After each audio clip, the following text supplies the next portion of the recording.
Break के बाद आपके सामने हाजिर हैं अंबर दानी साहिबा, आपकी तरफ आएंगे। क्या समझती हैं इस वक्त, स्पेशली आपने कराची के हवाले से बात की और NA 245 के हवाले से भी एक अहम सीट है कराची वालों को, कराची हाइट्स के लिए। ये जो एक खिचड़ी पक रही है, हर कोई अपना मेयर लाना चाह रहा है। आपको लगता है कि कहीं ना कहीं पीपल्स पार्टी जो है वो MQM को खुश करने के लिए ज़िमनी इंतखाबात में उसकी हेल्प करेगी और कहीं ना कहीं इनका कंप्रोमाइज जो है वो बल्दियाती इंतखाबात में हो जाएगा? और जिस तरह से कह रहे हैं कि जी मेयर हमारा होगा पीपल्स पार्टी, ऐसी कोई सिचुएशन बन सकती है?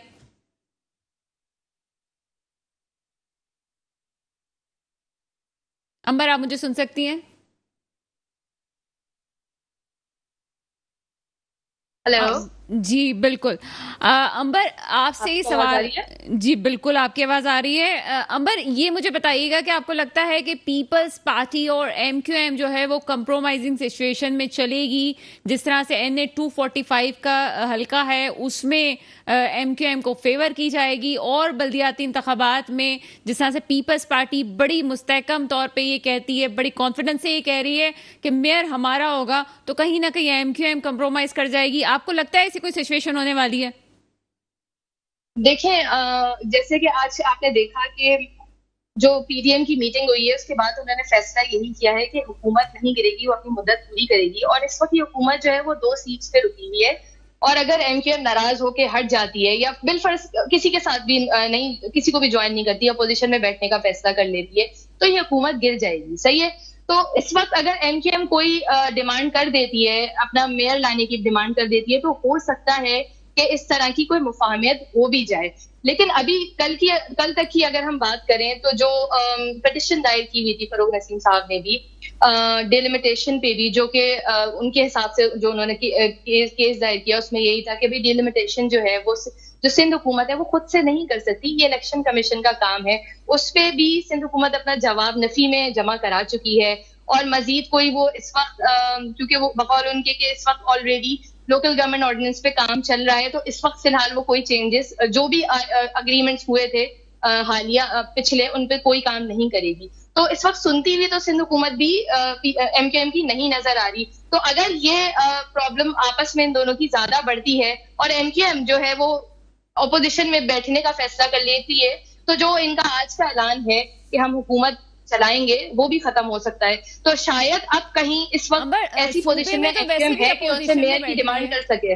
सूबे में तो जी वैसे भी अपोजिशन में है MQM। नहीं नहीं, मैं इस वक्त मरकज की बात कर रही हूँ। मरकज में तो बैठते हैं ना, जी। मरकज में तो इस वक्त वो पीडीएम के साथ हैं। और अगर वो कहें कि भाई हम फिर उस तरफ उधर, हम्म फैसला तो वो कोई सा भी ले सकते हैं ना, मरकज का भी ले सकते हैं। हम्म फिलहाल तो यहाँ तो वो अपोजिशन में है, लेकिन हम्म मरकज में अगर वो बोल दें, क्योंकि ये हुकूमत पीडीएम वाली भी 2 सीटों पर ही टिकी हुई है, अगर वो ये डिमांड करते हैं तो बिल्कुल वो अपना मेयर ला सकते हैं और उनको करनी भी चाहिए। ठीक है, सियासत में तो सब जायज है। चलें जी, यासीन आजाद साहब PMLN से हमारे साथ मौजूद हैं इस वक्त। सर, प्रोग्राम में आपको वेलकम करते हैं। Thank you madam. सर, क्या समझते हैं कि क्या इस वक्त जो सूरत हाल है, मौजूदा हुकूमत इंतखाबात की तरफ जाएगी या अपनी मुद्दत पूरी करेगी? नहीं, इसका फैसला तो जाहिर है कि बड़े लोगों ने करना है कि पहले तो 22 तारीख का वेट करेंगे। 22 तारीख को पंजाब में रिजल्ट क्या निकलता है, नंबर 1। नंबर 2, जहाँ तक मरकजी गवर्नमेंट का ताल्लुक है, मैं तो ये समझता हूँ ये वक्त पूरा करेंगे, चूंकि पाकिस्तान के हालात इंतहाई नाजुक हैं। माशी सूरत हाल भी हमारी इंतहाई तशवीशनाक है। और ये जो मामलात हैं, आप देख लें, आप इमरान खान साहब के कंडक्ट को देख लें कि 15 सीटें लेने के बाद भी वो इदारों को ये मामले कर रहे हैं जो उनको नहीं करना चाहिए। कम अज कम आपने देखा होगा कि मुस्लिम लीग नून ने अपनी शिकस्त को तस्लीम किया और मुबारकबाद भी थी। जमहूरी स्पिरिट पॉलिटिकल पार्टीज के अंदर यही होना चाहिए कि जो पार्टी जीत जाए उसको मुबारकबाद दें, मामला को अपना पार्लियामेंट के अंदर ले जाएं, पार्लियामेंट में बैठ के तय करें। तो आपका क्या ख्याल है कि इलेक्शन कराना पे आसान काम है? इलेक्शन पे तो आपको लंबी चौड़ी अमाउंट चाहिए। अभी तक IMF ने अभी तक जो इंस्टॉलमेंट देनी थी उसका भी कोई फैसला नहीं हुआ। तो मैं ये समझता हूँ कि जिन मुश्किल हालात में जो सबका जो अपोजिशन थी जो आज हुकूमत में है, उन्होंने मुल्क के सिस्टम को संभाला है। माशी तौर पर वो कोशिश कर रहे हैं कि किसी सूरत में भी पाकिस्तान के हालात को बेहतर बनाया जाए, माशी तौर पर हालात बेहतर हों।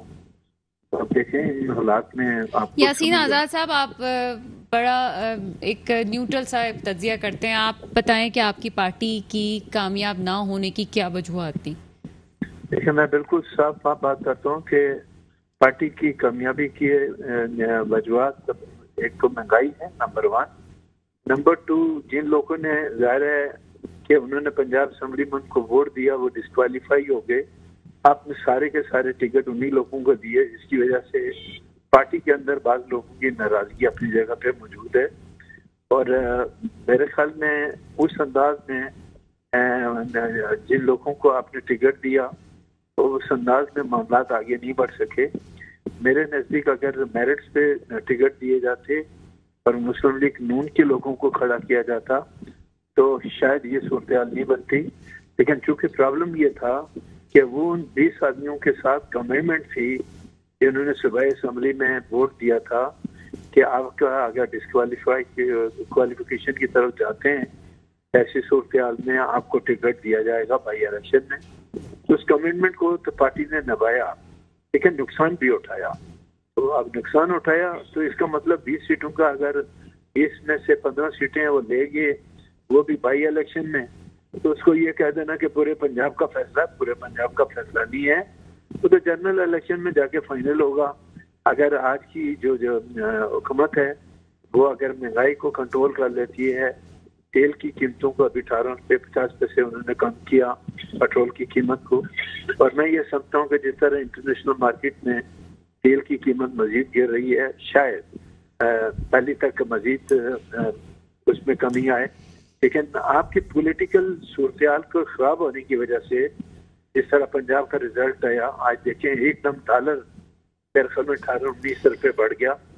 तो ये यासीन आज़ाद साहब, आप क्या समझते हैं, क्योंकि प्रोग्राम का वक्त कम है और आपसे हम बहुत कुछ जानना चाहते हैं, आप क्या समझते हैं कि आपकी पार्टी इस वक्त बहुत ज़रूरी है कि इस वक्त हुकूमत में रहते हुए आवाम को रिलीफ देने का काम करे, क्योंकि इस वक्त सबसे ज़्यादा नुकसान जो है वो PMLN का हुआ है? आप समझते हैं कि ऐसा ही है? बिल्कुल 100% मैं इस बात को एडमिट करता हूँ कि मेरे नज़दीक मैं तो ये चाहता ही नहीं था कि इमरान खान जो बिल्कुल एंड पे जा रहे थे, ऐसी सूरत हाल में PDM ने जो हुकूमत ली है वो किन हालात में ली है, किन लोगों ने ये सूरत हाल क्रिएट की है, वो तो बस बहस में नहीं पढ़ने चाहता। लेकिन ये एक हकीकत है कि जो सूरत हाल खराब हुई है, मैं तो इस फेवर में नहीं था कि वो किसी भी सूरत में हुकूमत में आए। अगर पाकिस्तान मुस्लिम लीग नून हुकूमत में नहीं आती तो आज जो नुकसान हुआ है या इनका नुकसान नहीं होता। तो मैं ये समझता हूँ कि फैसला ज़ाहिर है बड़ों ने करना होता है, लेकिन मेरे नज़दीक मैं उस फैसले से इत्तेफाक नहीं करता। इमरान खान साहब को रहने देते और इलेक्शन तक जो है ना मामला, बिल्कुल ये महंगाई हर हालत में होनी थी, अंडरटेकिंग तो सबका हुकूमत ने दी हुई थी। अगर इमरान खान की हुकूमत भी होती तो इससे ज़्यादा महंगाई होती, मामला आगे बढ़ते। लेकिन मैं ये समझता हूँ कि ये जो सूरत हाल है कोई अच्छी नहीं है और पॉलिटिकल पार्टियों को अपने अना की जंग नहीं लड़नी चाहिए, पाकिस्तान के बका की जंग लड़नी चाहिए। बेहतर यही है कि आपस में एक प्लेटफॉर्म पे आएँ और पाकिस्तान के 22 करोड़ आवाम को क्राइसिस से निकालें तो ज़्यादा बेहतर है। लेकिन मुझे वो चीज़ नज़र नहीं आती कि ये लोग पाकिस्तान के 22 करोड़ आवाम को मुश्किलात में निकालने के लिए एक प्लेटफॉर्म पे आएंगे। क्योंकि PTI का जो सरबराह है वो किसी भी सूरत में किसी के साथ बैठने के लिए तैयार नहीं है। उनकी अना उनके रास्ते में आ रही है और वो उसी में खुश हैं कि मैं जो कुछ कर रहा हूँ बिल्कुल ठीक कर रहा हूँ। वो ये नहीं देख रहे कि पाकिस्तान का नुकसान कितना हो रहा है। आज जिस अंदाज में उससे डॉलर बढ़ा है, आप खुद अंदाजा लगाएं कि हमारे कर्जों में कितना इजाफा हो गया। तो क्या हमारी सियासी जमातों को ये चीजें नजर नहीं आती? अच्छा सर, चूंकि प्रोग्राम अपने आखिरी मराहिल पे है, एक बात मुझे बताइएगा कि क्या PMLN की तरफ से हमजा शहबाज शरीफ को आगे लाने का फैसला ठीक था? इलेक्शन कैंपेन्स में हमजा शहबाज शरीफ उस तरह से एक्टिव नजर नहीं आए जिस तरह से मरीम नवाज साहिबा एक्टिव नजर आई। क्या ये पॉलिसीज ठीक थी आपकी पार्टी की? देखिए, अगर हमजा शहबाज को आप चीफ मिनिस्टर नहीं बनाते और ये सीटें खाली होती, मरियम और Hamza as a political worker अपने इलेक्शन में पार्टिसिपेट करते, किसी और को आप चीफ मिनिस्टर बना देते तो मुमकिन सूरत अलग होगी। अब आप ये बता दें कि आप जो हुकूमत बना रहे हैं पंजाब में, आप 10 सीटों वाले को चीफ मिनिस्टर बना रहे हैं, ये कौन सी अक्लमंदी है? तो ये चीजें अपना पाकिस्तान की सियासत में गंद बहुत है। आई एम सॉरी टू से, मुझे ये कहना नहीं चाहिए लेकिन गंद बहुत है। और 10 सीटों वाला जो है ना, कल अगर जीतता है तो चीफ मिनिस्टर वो होगा, और पीटीआई के अगर 150-60 मेंबर हैं वो बेचारे बैठे तमाशा देखेंगे, और डायरेक्शन पे आपने वोट देना है। That's all. मैं तो इन चीजों का खबर में नहीं हूँ किसी से। चलें जनाब यासीन आज़ाद साहब, बहुत शुक्रिया, आप हमारे साथ मौजूद हैं। अंबर, लास्ट कमेंट कीजिएगा, मौजूदा सूरत हाल में आप क्या समझती हैं कि जिस तरह से इकोनॉमी की सूरत हाल है, कि इसमें पार्टीज को किस तरह से लेके चलना चाहिए और आगे क्या देख रही हैं आप? देखिए, इस वक्त जो वाकई इकोनॉमी की सूरत हाल है ना, एक तो उसमें स्टेबिलिटी आने में अभी बड़ा वक्त लगेगा। ऐसा नहीं है कि आईएमएफ की किस्त आ जाएगी और हमें लगेगा कि 4-5 महीने में सब सही हो जाएगा। इस पूरे प्रोसेस को बेहतर होने में अभी हमें 2-3 साल लगेंगे।